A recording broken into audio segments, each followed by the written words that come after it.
I first came into contact with Bancroft before it was put to sleep for RACWE, when some new legislation came in and there was wording around early versus timely return to work, and we were kind of working through thinking about that. And that was a while ago over in Church Street. So I want to thank you so much for inviting me here this evening. I know now from my experiences over the years that groups like this are rare and that we shouldn't take them for granted. I don't think I've seen anywhere else where researchers and activists and policymakers and students come together like we do. And so this is special, and I'm just really, really happy to be here. I'm hoping that my presentation today will open up some space for discussion and critical thinking about workers' compensation.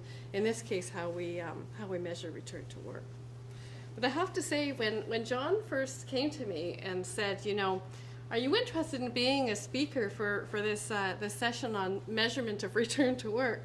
I thought, well, you've got the wrong person.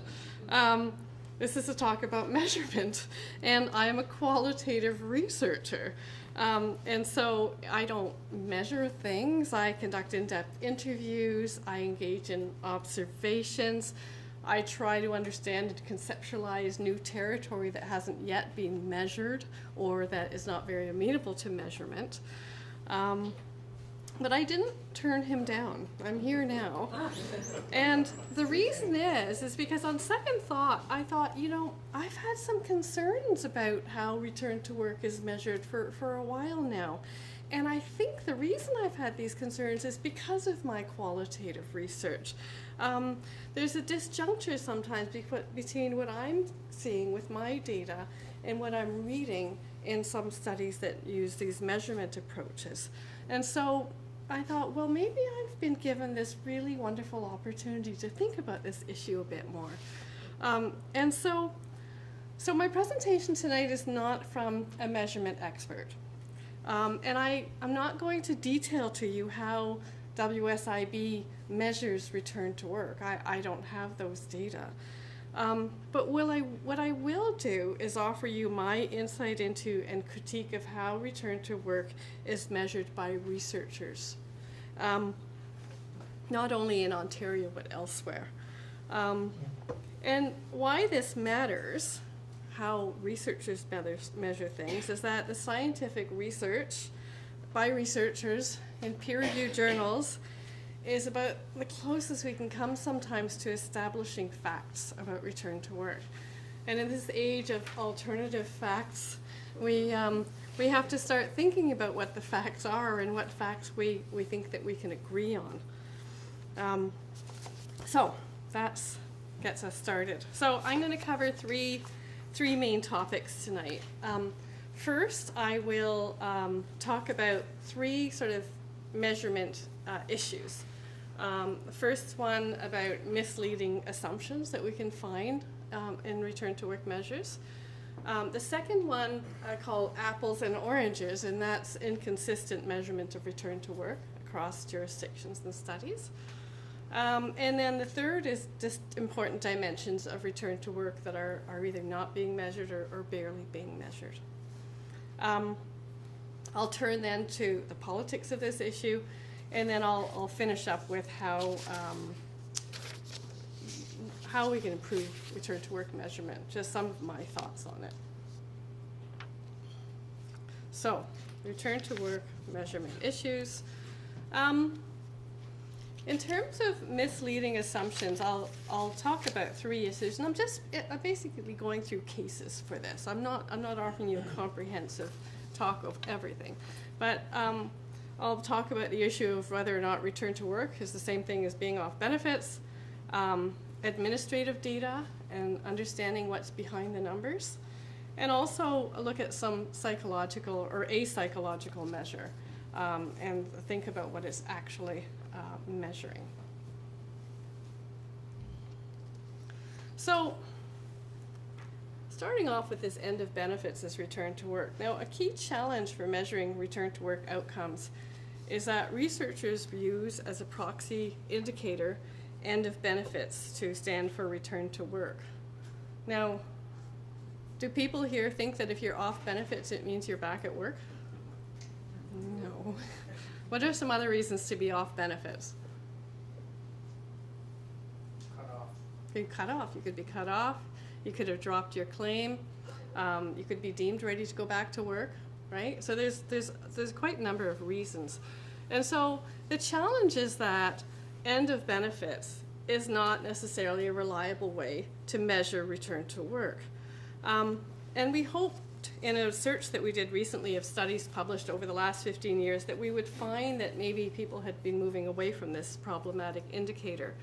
So we conducted a scoping review of scientific literature for all studies published between 2000 and 2014, which is when our review ended, that focused on return to work and that also considered the policy context.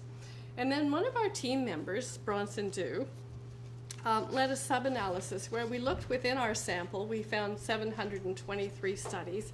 And he looked for the studies that were specifically looking at how evaluations of return to work programs or return to work interventions. We wanted to see how researchers were evaluating return to work and whether it had happened or not. And we found 8 studies out of our 723 that were doing that. And 4 of them were using off benefits. And these are the ones up here on the screen. And so it's still being used, at least in the last 15 years. Researchers are still doing that. And then I look at this and I think, oh my goodness, there's some of my favorite people up there who I really, really respect as researchers. And so what's going on? And the reality is that as researchers, we use what data we have available. And sometimes administrative data from workers' compensation is our largest data set that we can get our hands on. And so there can be caveats put into the articles, as no doubt there probably are, saying, well, a limitation of this study is we can't be sure that off benefits means that they were all back at work. But the challenge is that return to work is often in the title of the talk or can be interpreted by policymakers as being about return to work. So it's a problematic indicator. So this leads us to the next question. Is it better to, should we use that at all, or can we do it in any other ways? And there are other ways that people have been looking at return to work. And we're always looking at proxy indicators, whether people are self-reporting, but you can look at what hours people are working. You can look at their earnings. There are different ways that researchers have been able to try to figure out whether people are back at work. So that's one of the challenges, is the whole thing about being off benefits and whether that equates it. Now, so we know that researchers make use of existing records to help them to gauge the success of programs, and that administrative records are used to help understand program outcomes, and researchers are always looking for data like that. But in this case, I want to talk about the administrative data and records in the labour market re-entry system in Ontario that is now called work transition, right? So for those of you who aren't familiar with it, and then I conducted a study of this. This program provided vocational retraining for workers. Normally, what would happen is they would be injured on the job, sustain a permanent disability, and not be able to go back to the work that they did before. So they were eligible for retraining and went through retraining program. And the labor market retraining program was humming along with outputs that I would imagine WSIB was pretty happy with. Workers were being retrained. They were being successfully upgraded to get high school diplomas and other qualifications from their vocational, and they were completing their vocational programs. And at the end of this process, high numbers of workers were being deemed employable. Well, you're starting to see a measurement problem again. So is employable the same thing as employed? And is that an outcome that is useful for us? So that's one issue. But let's just say, okay, it's fair to say employable, because it's up to workers to have the motivation to go out and get a job. That's the other logic, right? And we've retrained them. We've given them the training. But there was another measurement problem here. The problem is that many of these workers who looked on paper as if they'd been successfully retrained were not necessarily getting this education. This was an outsourced program that workers' comp had outsourced.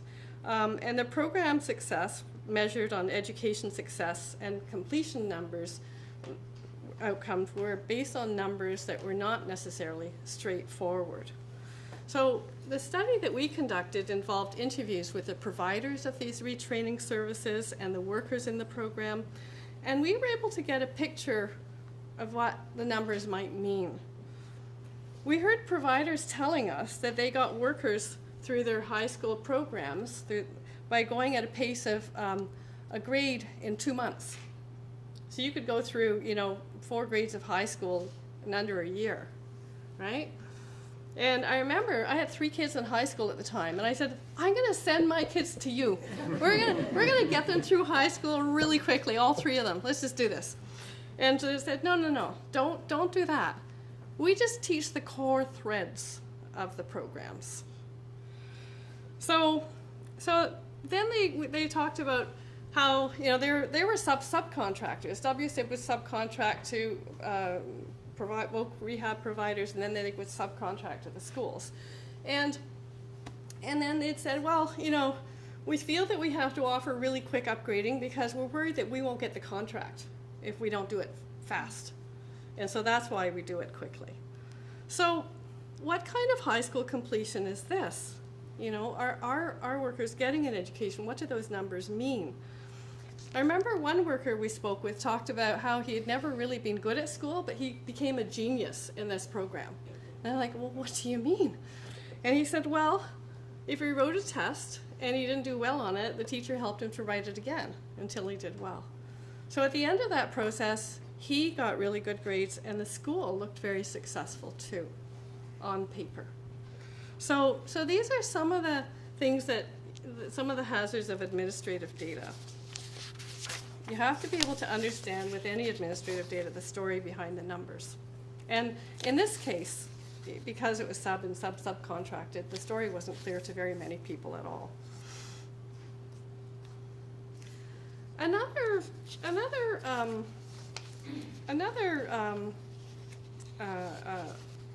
measure that can be misinterpreted or misunderstood, I believe, is this Fear Avoidance Scale. That's really, really commonly used and thought about in research studies and among workers' compensation providers. And it's supposed to measure fear of movement among back pain patients as an obstacle to recovery and return to work. So you can see the injury, and then workers go on to pain catastrophizing, and then they start avoiding things, and then they end up with depression and disability. And the idea is to go in the other direction with no fear, confrontation, and recovery. That's the theory of the Fear Avoidance Scale. And now back pain is a challenge for workers' compensation boards, especially when there's no clear objective evidence. A challenge, though, is that when there's no clear objective evidence, people can jump very quickly to psychological explanations for why workers are not returning as expected. And so built into this fear avoidance is this conception that avoidance movement is built on irrational fear, and that workers are overthinking pain, and that they might need things like cognitive behavioral therapy to feel more confident. And I just pulled this out, and I could have looked anywhere for it, but this is a 2014 program of care from WSIB, and just going through a few items, and they mentioned yellow flags, normal but unhelpful psychological reactions to injury, fear avoidance of activities, and mention of the fear avoidance beliefs questionnaire. Now, the small print, but here's the questionnaire. This is what it looks like. So if you look at what's actually measured, See, the fear avoidance beliefs are items 6, 7, 9, 10, 11, 12, and 15. 6, my pain was caused by work or by an accident at work. 7, my work aggravated my pain. 9, my work is too heavy for me. 10, my work makes or would make my pain worse. And so on and so forth. But the challenge is, if the worker does have a fear of return to work, is it necessarily irrational? Is it possible that there are different kinds of pain and some pain is more extreme than other pain? Is all pain the same? Most people who've experienced pain would say no. What if there is actually a fear, but it's not irrational? I think most of you in the room will know that there is nothing in law that obliges an employer to fix the thing that hurt the worker that made them get hurt, right? So if shelves fell down on the worker and the employer hasn't actually fixed those shelves to the wall, there's nothing obliging the employer to do that. And the worker may be afraid to go back to work unless they know. And there's no guidance about employers reassuring workers that whatever they were exposed to has been changed either. I haven't seen that guidance anywhere. So there are all different reasons to maybe fear going back to work. But another thing about this scale is I just don't see why it means that the fear is irrational. And I'm not the only one. Researchers who study this scale particularly are saying things like this study that came out a couple of years ago. You know, nearly 20 years ago, the fear avoidance model was advanced to explain the development and persistence of disabling back pain. The model has since become the leading paradigm for understanding disability associated with this pain. And then they go on to say, you know, despite the endurance and the popularity of these relationships modeled in here, their level of empirical support remains unclear. That means there's not much science behind it. For instance, recent prospective studies, which are very well-designed studies, have failed to support the supposed sequential relationships. Also, the validity of several assumptions that underlie these relationships has yet to be fully examined, including, for instance, the characterization of fear as phobia. And I didn't just cherry pick this study. I could have found any one of a number all pointing in this direction. And I think I'm sensitive to that because of my qualitative research. I've had encounters with workers experiencing pain, and you know, and thinking, well, it might be more about their work environment that they're going into more than anything else. And I've had workers tell me how they take heavy medication like oxycodone so that they can manage their modified work and not lose their jobs. Or how they had experiences of their functional limitations not being observed by their employer and putting them at risk of re-injury. And so all of those people could have completed that fear avoidance scale and rated high on it, but not necessarily be having irrational beliefs. So I've given you a few examples of the issue of how return to work measures can contain misleading assumptions. I want to turn now to inconsistent measurement of return to work.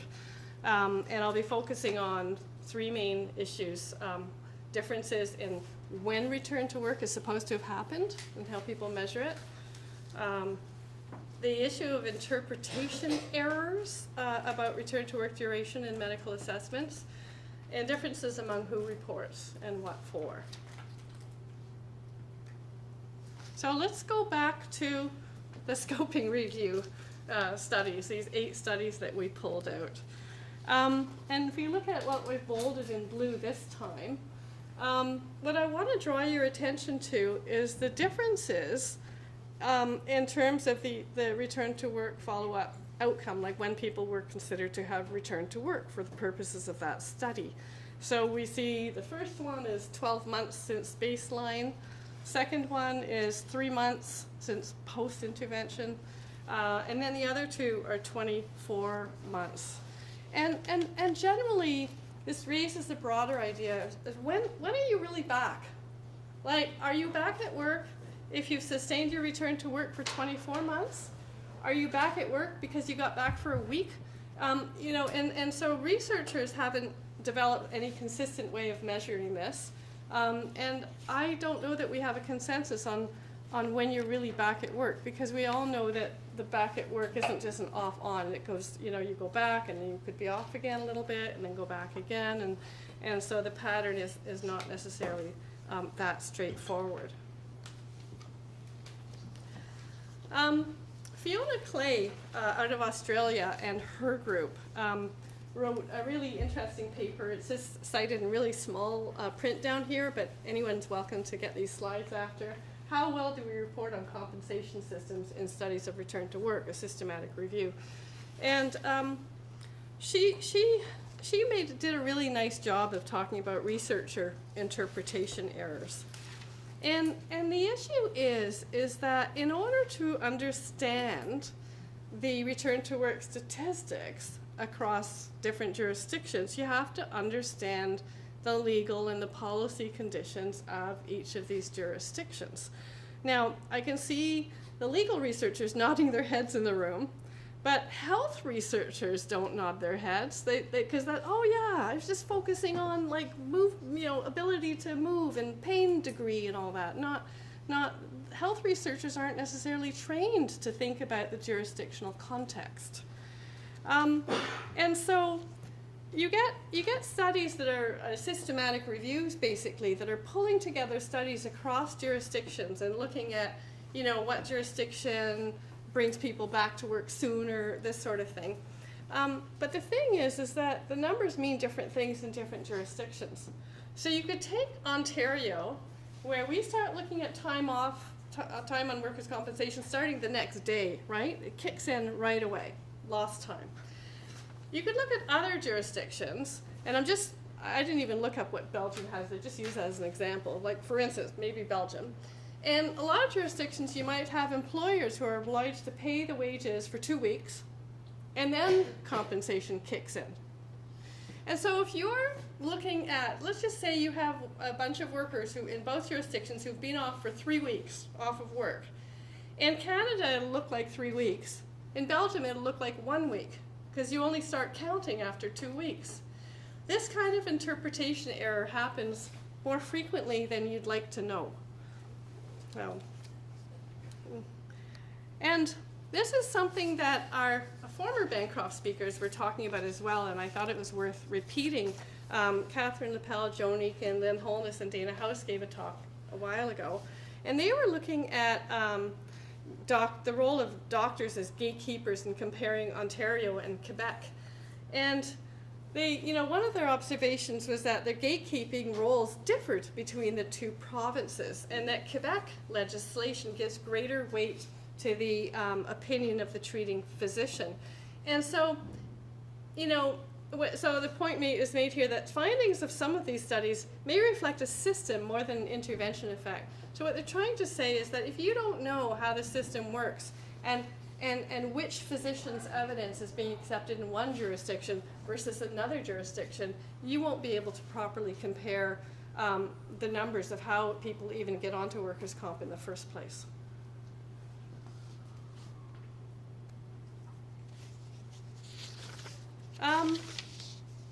Another example in relation to consistent return to work measurement and whether we're looking at apples and oranges is that when measuring return to work, we obviously need to consider who is eligible for compensation and who isn't.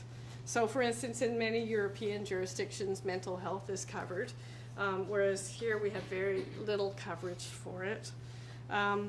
In some jurisdictions, you may have a very strong emphasis on considering pre-existing conditions, whereas in other jurisdictions you may not. And then we also need to consider who reports injuries. And there's this mounting evidence base that people are reluctant to report. So sometimes people call this claims suppression, but when they say that, they usually mean that the employer is suppressing the claims. But I'm talking about workers suppressing the claims, workers choosing not to report because they don't want to lose their jobs and they're afraid to be labeled as troublemakers. And there is more and more research coming out on that. And even among unionized workers. And it's interesting because I'm conducting a study right now at University of Waterloo of young pre-tenure female faculty members who have health conditions and why they're not reporting. And it's everywhere. And we would have thought with the faculty association and everything else like that we wouldn't be seeing that at our university. So these are some of the sort of apples and oranges issues where you have to understand what the conditions are in one jurisdiction versus another. So for instance, if you have a jurisdiction with a lot of precarious type of employment, you'd need to understand the effect that might have on reporting and on the numbers overall, and so on and so forth.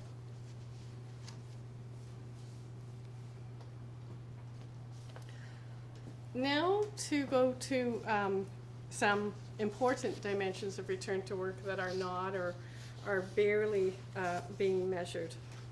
And I'll talk about quality of return to work return. I'll talk about prognostic factors and about the role of gatekeepers. And I've got a picture here of ostriches with their head in the sand. Basically is that we all got our head in the sand about some of these issues that we need to think more about. So, return to what? Quality of the work return. What are we measuring when we say a worker has returned to work? So we know that maybe end of benefits isn't the greatest way to do it. We do have some studies that are looking at income, and that's not a bad one. But I really have not seen very much that's looking at the quality of the job. And I'm thinking about qualitative data that I've gathered where you'd have, for example, an emergency room nurse who had a bad fall, can't go back to nursing anymore. She's not going to work at the hospital anymore, no more pension. So she's earning money doing contract work, and maybe the income is about the same, but there's no benefits, and there isn't really that job security anymore, right? So you can, on paper, have someone whose income looks fairly similar, but the quality of their job is different. Now, we need to have broader, widespread, quantitative studies that can try to tackle this issue of quality of work that's returned to. There are some studies that just look, yes, no, is the person working? And we know that you can have people who were, say, working in construction and end up, $60,000 a year, and then after their injury, they're just like pumping gas at a gas station, earning minimum wage, right? And they may have some partial permanent disability income that helps, but the point is that we haven't really paid attention to the quality of jobs after return to work. We have a few proxy indicators, but we don't understand it very well. Another issue that we have barely measured is the effect of providers on return to work. Now, researchers spend a lot of time trying to look at prognostic indicators. And those are factors that help predict which workers will return, which ones will be delayed. And a lot of these studies focus on attributes of the individual worker, male or female, age group, type of injury, type of job that they had, to try to understand and predict what workers will run into trouble with return to work. And that's good, but it's limited. What about the effect on their return to work of the insurance agent that they deal with? It's very rare to see studies focused on this. There have been qualitative studies that have looked at it. There's some of my work, there's Iggy's work, there's another Bancroft speaker, Beth Kilgore, that have focused on trying to understand case managers and their experiences of their work. But the thing is, if we want to understand return to work, why don't we begin measuring the people who are delivering the product, so to speak?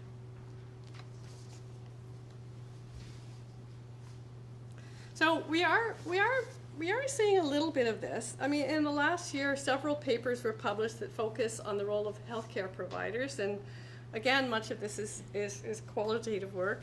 And again, I'm going to point to Iggy's work. You know, we need to think about variance among providers. Like what kinds of, if we look across jurisdictions, how do we understand the role of healthcare providers? Who's allowed to provide medical determinations of return to work in different jurisdictions? If you take Australia, it has to be the physicians. If you take Ontario, we can have chiropractors, physiotherapists, doctors be the gatekeeper. The point is that there are many different ways of determining and different types of people who can determine ability to return to work and even access to the system. And so to really understand return to work, this is once again an example of how maybe we could start looking at the providers a little more too. There was a study that was published last year that came out of a group of McMaster that helps to make this point. They conducted a systematic review of studies of disability evaluations, and one of their studies, one of their findings, their key findings, is that there were differences between experts, such as independent evaluators, and health professionals with a mandate to care, such as treating physicians. And one of the conclusions that they have, and that I've put up on this slide here, is they say, despite the common use of these disability evaluations and the far-reaching consequences for workers claiming disabling injury or illness, research on the reliability of medical evaluations of disability for work is limited and indicates high variation in judgments among assessing professionals. So, another example of how attention can be paid to the broader system in which return to work plays out.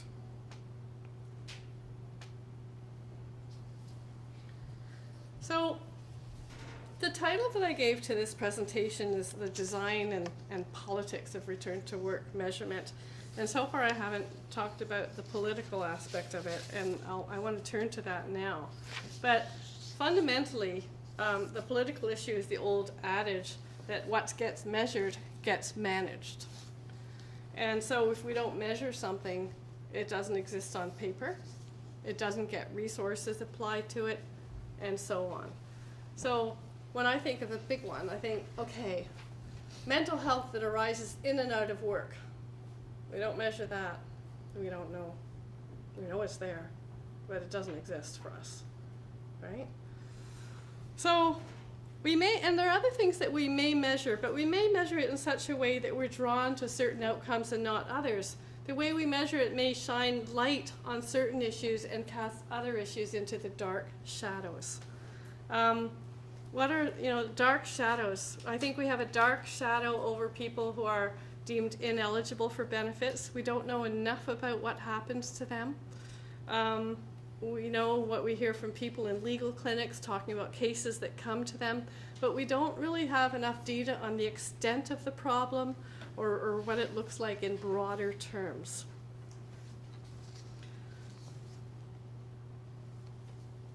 So how can we improve the measurement of return to work? So I've just thrown a few ideas up here from a qualitative researcher.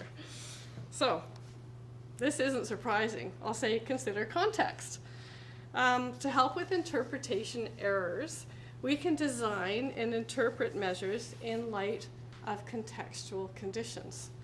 And I'm going to make a little plug now for a book that I'm editing that will be out in 2018. And we're going to have chapters from 14 different countries with an expert in each country talking about return to work legislation and how things are playing out. Not just what the policies are, but what the conditions are, what the economic conditions and political conditions are that can explain how their return to work policies have evolved over the last 20 years. These are the types of analysis that I think we need to be able to provide a foundation for return to work measurement studies. We can measure more than the worker. So in relation to prognostic factors, so many studies are focused on the worker. They have the worker at the center. And let's just imagine that we switched it around and we put, it just could be anyone, but the case manager at the center. What's the effect of the case manager on all the clients and their workload? Or we could put a workplace at the center. Let's study, what happens with this management team in place in this workplace and see what the effect is. So what would we learn from that? So when we just have the worker at the center, it's almost like looking at the canary in the mine and putting an oxygen mask on the canary, right? So we need to think about the broader environment of return to work. Large studies that use measurement often need very large sample sizes and will turn to things like the average, not always, but sometimes. And we certainly know that with return to work, most workers recover and get back to work and they're fine. Like most workers do well under the system, right? The thing is, though, is that another approach is to focus on workers in the greatest need. And that's what I call the inquest approach to return to work. So if you have a child in a children's aid system and they die in their group home, you have an inquest. You look at what the policies and the procedures were. You look at what the laws are. And then you say, based on what we're learning from this case, how can we improve the system so that it works better for everyone, right? Well, what if we did that when workers commit suicide while they're on return to work, right? Or these sorts of things, because it happens and we know it. So, or what if we took large quantitative studies and started focusing on the fringes, on those workers who aren't doing so well, even if they're not typical.